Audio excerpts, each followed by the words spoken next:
నమస్తే, వీటీవీ ప్రైమ్కి స్వాగతం. విశాఖపట్నంలో సిఐఐ సదస్సు జరుగుతున్నటువంటి సందర్భంలో దీనికోసం భారీ స్థాయిలో హంగామాలు, హడావుడులు, గత ప్రభుత్వంలో సంక్షోభం అయిపోయింది, ఛిద్రం అయిపోయింది, ఇప్పుడు దీన్ని ఏదో చేస్తున్నాం అది ఇది అని చెప్తున్నారు. సరే, వాళ్ళ అనుకూల మీడియాలో చూస్తున్నటువంటి హంగామా, హడావుడి, బిల్డప్లు చూస్తే నిజంగానే ఏదో జరిగిపోతుంది, ఏదో ఒరిగిపోతుంది అనుకుంటున్నారు. అసలు గతంలో ఎప్పుడు కూడా నభూతో నా భవిష్యత్ అన్నట్టుగా కూడా మాట్లాడుతున్న తీరు చూస్తే నిజానికి నవ్వాలో ఏడవాలో అర్థం కానటువంటి పరిస్థితి. ఇదేమీ కొత్త కాదు.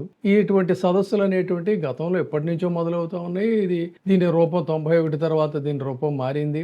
ఇవేదో భాగస్వామ్య సదస్సులు జరగటం, ఎంఓయూలు కుదుర్చుకోవడం, తర్వాత అందులో ఎంతమంది నిలబడతారు, ఎంతమంది వెళ్ళిపోతారు అనేది వేరే సంగతి.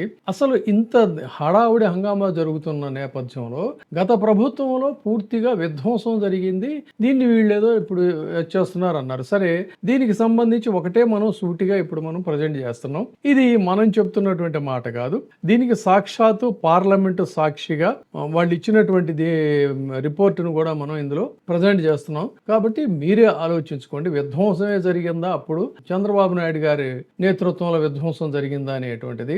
ఆంధ్రప్రదేశ్లో చంద్రబాబు నాయుడు గారి పాలనలో పరిశ్రమల సంక్షోభం గురించి మాట్లాడుకోవాలి అన్నట్లయితే వందలు కాదు, ఒకటి కాదు, రెండు కాదు, 10 కాదు, 2391 పరిశ్రమలు మూతపడ్డాయి.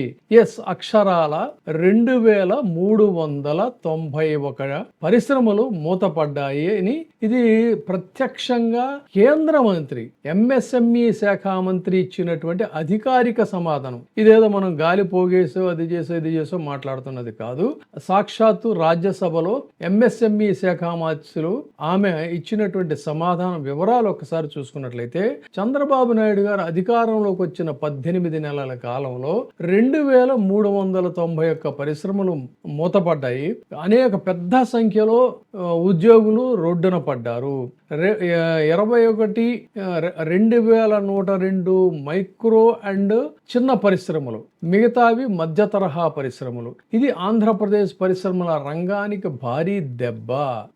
ఇవి మరి ఎందుకు మూతపడ్డాయి అన్నట్లయితే వారు చెప్పినటువంటి ప్రధాన కారణాలు చూసుకున్నట్లయితే పవర్ క్రైసిస్ అనేటువంటిది ప్రధానం. రాష్ట్రంలో పవర్ మళ్ళీ లోటు దీనిలోకి జారిపోయింది. అధిక టారిఫ్లు ఇవి చిన్న పరిశ్రమలు తీవ్రంగా దెబ్బతీశాయి. ఇక ఉత్పత్తి వ్యయాలు విపరీతంగా పెరిగిపోయాయి. అంటే రా మెటీరియల్ కూడా ఖర్చులు పెరగటం వల్ల, తర్వాత అప్పులు దొరకకపోవడం వల్ల ఎంఎస్ఎంఈలు తీవ్రంగా నష్టపోయాయి అనేటువంటిది ఒక కాజ్ అయితే, రాష్ట్ర జిఎస్డిపి కొంచెం పెరిగినా పరిశ్రమల రంగం మాత్రం లాభాలు చూపలేకపోవడానికి కారణం ఏంటంటే రాష్ట్రంలో ఉన్నటువంటి ఈ పరిస్థితులు, ఆర్థికమైనటువంటి పరిస్థితులు. ఇక ఆర్థిక నిర్మాణానికి సంబంధించినటువంటి లోపాలు కూడా ప్రధాన కారణం. అంటే చిన్న పరిశ్రమలకు ఆధునిక యంత్రాలు, మార్కెట్ సపోర్టు, ఫినాన్షియల్ బ్యాకప్ ఇవన్నీ కూడా లేకపోవడం వల్ల, అంటే ఎంతసేపు మన వాళ్ళ కాన్సన్ట్రేషన్ ఇటు అమరావతి లేకపోతే పెద్ద పెద్ద వీళ్ళకి తీసుకొచ్చి భూముల్ని ఎలా కట్టబెట్టాలి ఇదే ఆలోచన తప్ప ఈ చిన్న పరిశ్రమల్ని, మధ్య తరహా పరిశ్రమలు ఆదుకున్నట్టయితే అనేక మందికి ఉపాధి దొరుకుతుంది, స్వావలంబన ఉంటుంది అనేటువంటి ఆలోచన పూర్తిగా అసలు వాళ్ళ పట్ల పట్టించుకునే పరిస్థితి కూడా లేకుండా పోయింది. దీనివల్ల నిరుద్యోగం కూడా విపరీతంగా పెరిగిపోయింది. మళ్ళీ దానికి సంబంధించి కూడా మనం ఆల్రెడీ ఒక వీడియో చేసాం.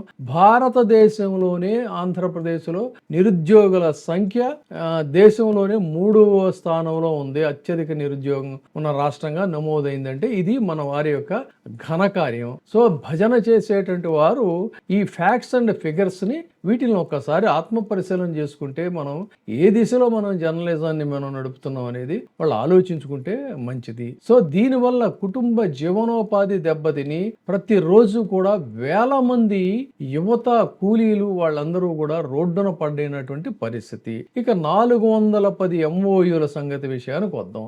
$120 బిలియన్ పెట్టుబడులు సిఐఐ సమ్మిట్ లో భారీ ప్రకటనలన్నీ కూడా బాగానే హంగామా, హడావిడి చేస్తున్నారు. దీనికి విపరీతమైన బిల్డప్ ఇస్తున్నారు. కానీ రాజ్యసభలోనే ఉన్న పరిశ్రమలే వరుసగా మూతపడుతున్నాయి. పెట్టుబడుల పేరుతో హామీలు ఇచ్చినా కూడా వాళ్ళకి సరైనటువంటి ఇది లేదు. ఉద్యోగాల్లోగాను పరిశ్రమల్లో ఎక్కడా కూడా సరైనటువంటి స్థితి లేదని చెప్తున్నటువంటి మాటని పార్లమెంట్ కాపీని మీరు తెప్పించుకొని మీరు కూడా చూడండి. భారీ సమ్మిట్లు, పెద్ద ఎంఓయూలన్నీ ఒకవైపు, 2391 పరిశ్రమలు మూతపడి పెరిగిపోయినటువంటి నిరుద్యోగం మరొక వైపు. మరి ఈ ఘనకార్యం మెచ్చుకోవాలా, లేదు అంటే ఈ చేదు నిజాల గురించి అయ్యో ఇదే నిజం అని చెప్పి అనుకోవాలనేది మీరే ఆలోచించండి.